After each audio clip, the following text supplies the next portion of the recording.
Welcome to Limitless You. This is the podcast that empowers you to tap into your extraordinary potential and achieve your wildest dreams. We're all about self-discovery, growth, and embracing your uniqueness.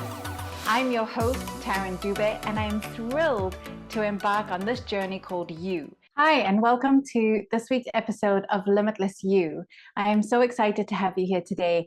And following on our theme of audacious confidence, we're going to be talking about how to recognize people's personality styles in conflict. So if you have a family, everybody has a shape or form of a family, whether it's your personal family or your work family, maybe it's just your friends. I'm pretty sure that you never go through 100% of the time loving each other and happy with each other all the time. If you are human beings in your family, there is going to be conflict in some shape or form. And it usually happens when everybody's all together, like Thanksgiving dinner or Christmas dinner, some sort of birthday holiday where the uncle on the side passes a comment and that happens to be a trigger for somebody else. And so somebody shares their political views, or somebody shares about their favorite sports team, or why a particular player is their favorite, or why somebody's not their favorite, and all hell can break loose within that family. Just me, maybe, or perhaps your family has experienced this too. But I want to give you an indication of how different people show up in conflict. So it's easy when we get to understand the different personality styles. You'll know that I love DISC. It's a behavioral style tool. It helps us to understand how people are wired, how they think, but more importantly, how they react and respond to certain environments. And each one of us has things that happen to us when we're under pressure, when there is conflict. And it's important for us to be able to recognize that, to be able to recognize how people respond in conflict. If we can recognize how people respond in conflict, then we have the tools and the ability to de-escalate a situation, to stop before we say things that we may regret, to stop before, we get to that point of no return. So stick with me for a little bit in this episode. We're going to look into the different styles and how each one of those styles respond under pressure. I want to kick off with the D style. So if we're following the DISC formula, D, these are very driven, very dominant personalities. They're very results oriented. And when they are under pressure, when they are experiencing pressure in their lives, or when they're in a conflict situation or environment, these are most likely to respond with extreme authority. They want to take control, not because they're narcissistic. They want to take control because that's how they function. That's how they're able to make decisions. That's how they're able to get things done. Remember, things that are very important for a D is results and getting to the point of things. So even now, I'm rambling too much for a high D person. But in a conflict situation, you will see that a D-style person most likely will rise up to wanting to take control, wanting to take extreme control of the situation. They may quite likely just shut it down. And if you're in a business setting or you're around a boardroom table, your high D is there, they're in a conflict situation, there's a lot of disagreement perhaps going on around the table, and the D may respond in, okay, that's it, I've made my decision, this is what we're going to do, end of discussion, nobody gets to talk about it, and they shut it down and then move forward. Can you relate to anybody like that? Have you ever been in a situation like that? I know I certainly have. And it's a bit disconcerting sometimes where you feel like, wow, we didn't even get a chance to discuss this. It just gets shut down and we have to move forward. So that is how a D style would relate or would present themselves in a conflict situation. Think about people that you have around your boardroom table or in your office. Does this pop up for you?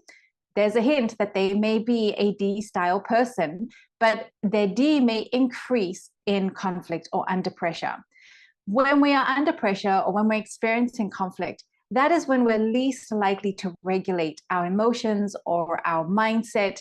It's when, I'm sure you've experienced this, where you have been in a situation where it's been difficult and you tend to blurt out things and you're like, wait, I don't even think that. I don't even feel that way. Why did I say that? Well, it's because we're responding to the pressure situation. We're in a pressure cooker. We're not regulating. We're not thinking clearly. For an I style person, so an I style person is usually the influential type. They talk a lot. They're very flamboyant in the way they talk. They use their hands a lot. They're very animated and emotional. And an I style person will probably come into a situation of conflict with humor. So they want everybody to get along, but they also don't want to have these conversations. They don't want to have the difficult conversations because it's not fun. And I style people like to have fun. So they may respond with humor. I have one of my sons, ever since he was very, very young, even when we were trying to discipline him or have a serious conversation with him, he would just smile. And it was an involuntary reaction to being under pressure or being afraid in that moment. And he would smile, he would giggle, and we're like, this is not funny. Take this, this is serious. You need to listen to us. But understanding now that part of his personality is an I style, and that's his natural response to pressure, to conflict, is to laugh, is to giggle, to try and bring humor. Like, hey, let's all go grab a bite to eat. Let's hang out. Let's do something fun. And then we can come back and try and solve the problem. So an I style person will come with that. I have I style in me, and I tend to have a little bit of humor or wit. Sometimes not so good at reading the room and want to throw in a line of like, well, wouldn't it be funny if blah, blah, blah.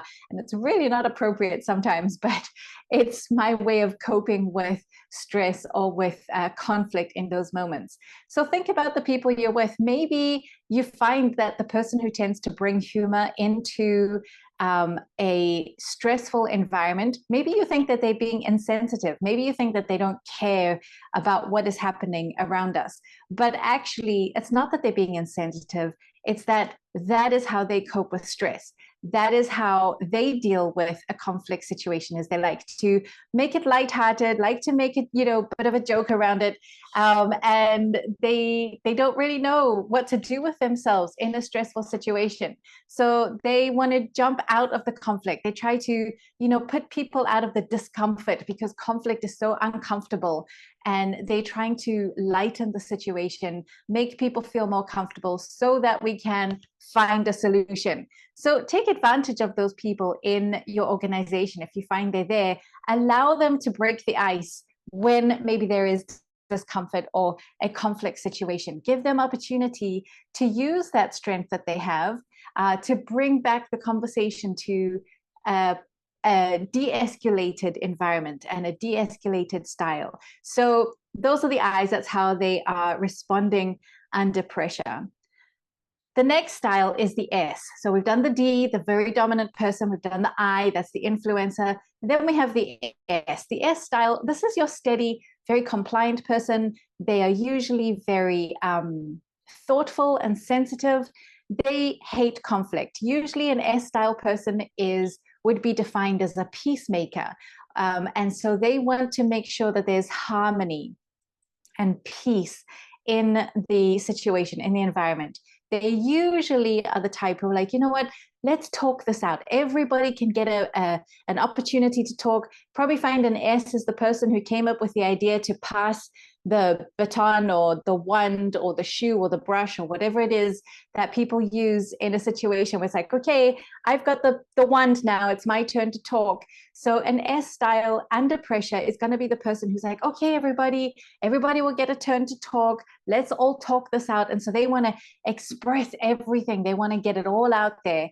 Not necessarily getting to a result, but definitely trying to make sure that there's a fair opportunity for everybody to be seen and everybody to be heard. They care a lot about the people in the room, but they also care mostly about the harmony in the room. They don't like conflict. And so they want to make sure that everybody, they'll be the type of person that will step in and say, well, I'm sure you didn't mean that against the person. You're just saying that this is how it appears. So they want to make sure that we all get along, that we're all, nobody's left out.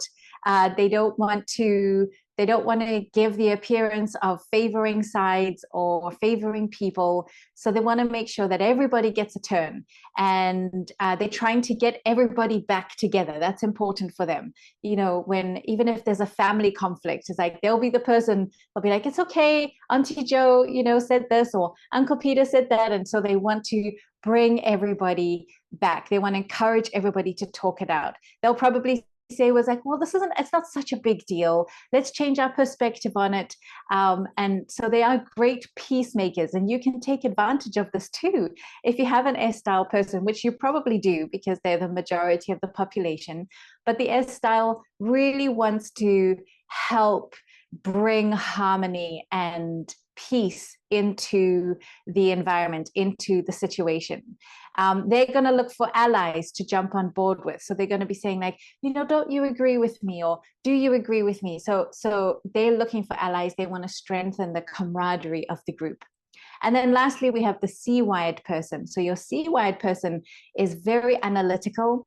They are very focused on facts, not fiction. They love the truth and importance of what's happening. And so a C-wired person, when they're under pressure, they are most likely going to kick back or respond with, well, these are the facts. This is the data. This is the statistics. We know exactly where this went and where it went. And so it's going to be a very scientific type conversation or data-driven conversation. The problem with this is that they may appear aloof or cold or insensitive to others in the room because they just want the facts. And so they don't necessarily hear very well when people say, well, I feel like this is not right, or I feel like we should go in this direction. They don't want to hear about feelings. They want facts and important information.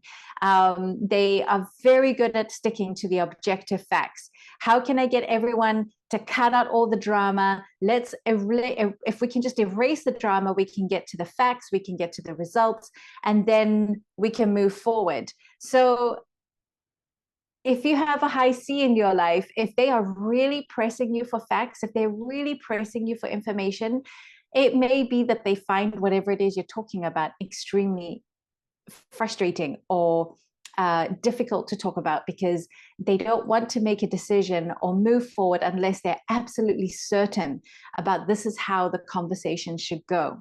So those are the 4 styles, how they react under pressure.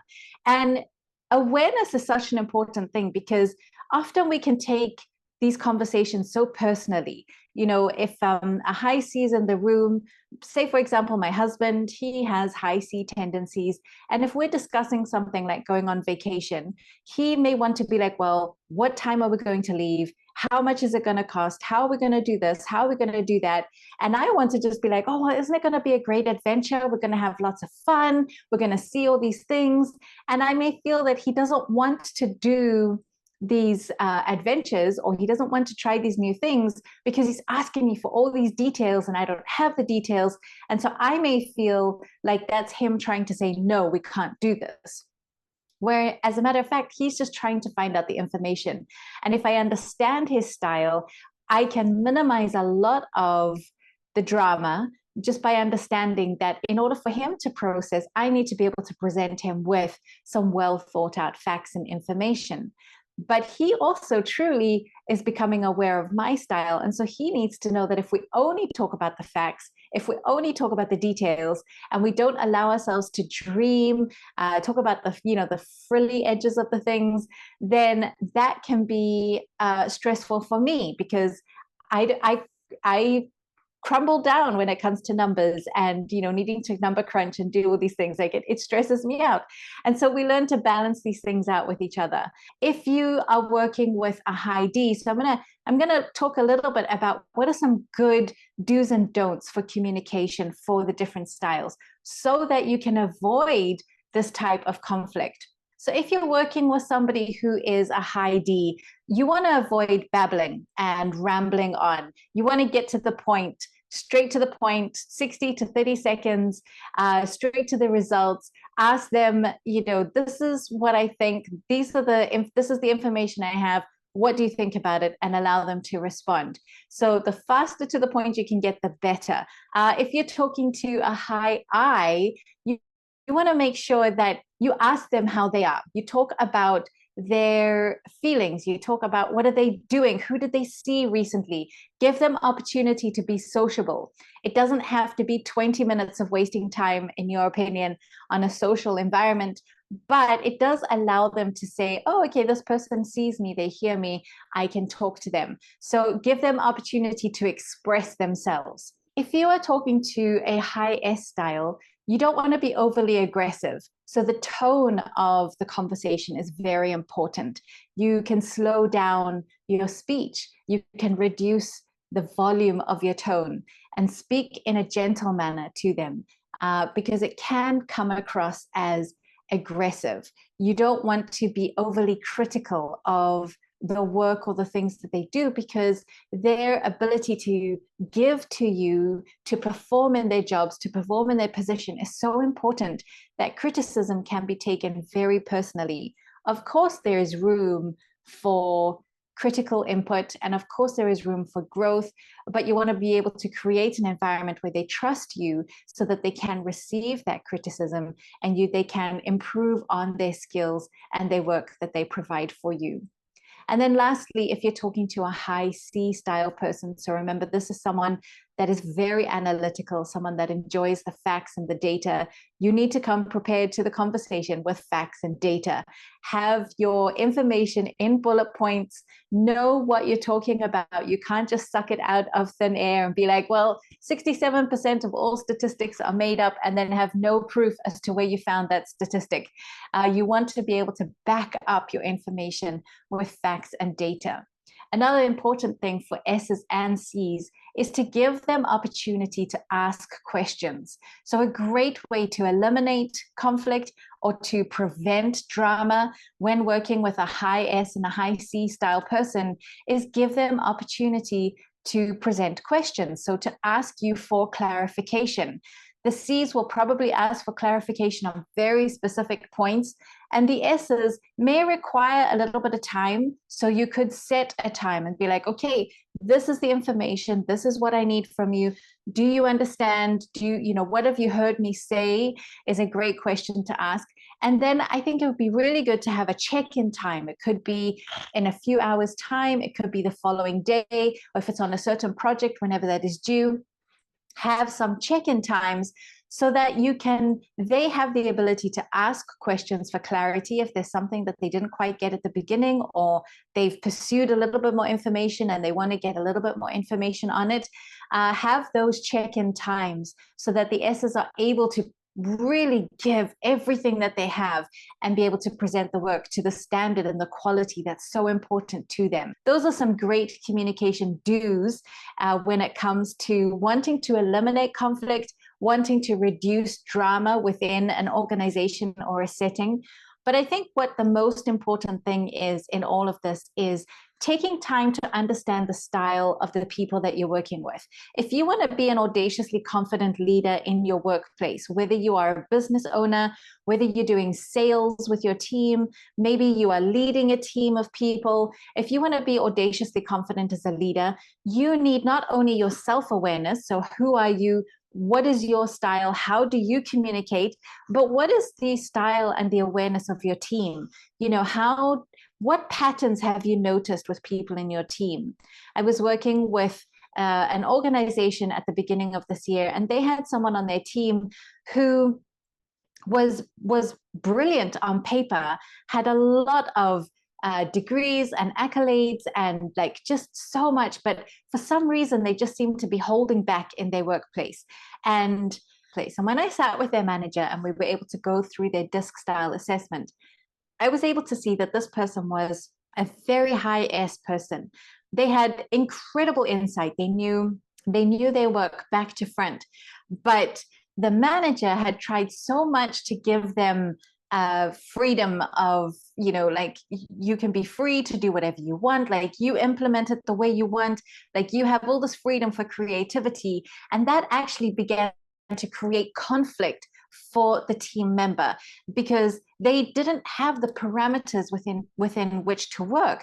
And so they didn't know if they were doing the job right or wrong. So while the manager, who was a high I and loved freedom, he didn't want all the details, he didn't want all the nitty-gritty. And so he gave that to his team member, but the team member needed the parameters.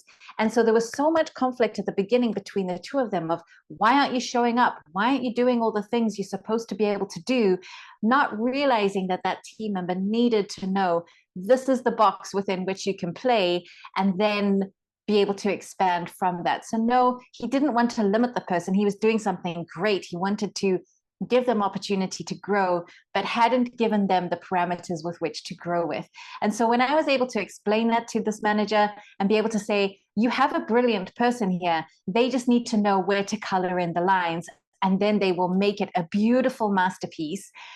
He understood that and gave her very clear parameters. This is your job. And it was a pioneering job. So it hadn't really been done before, but he was able to create parameters for this person. And the next time I spoke to him, he said, she has just taken off. They have completely transformed in the workspace.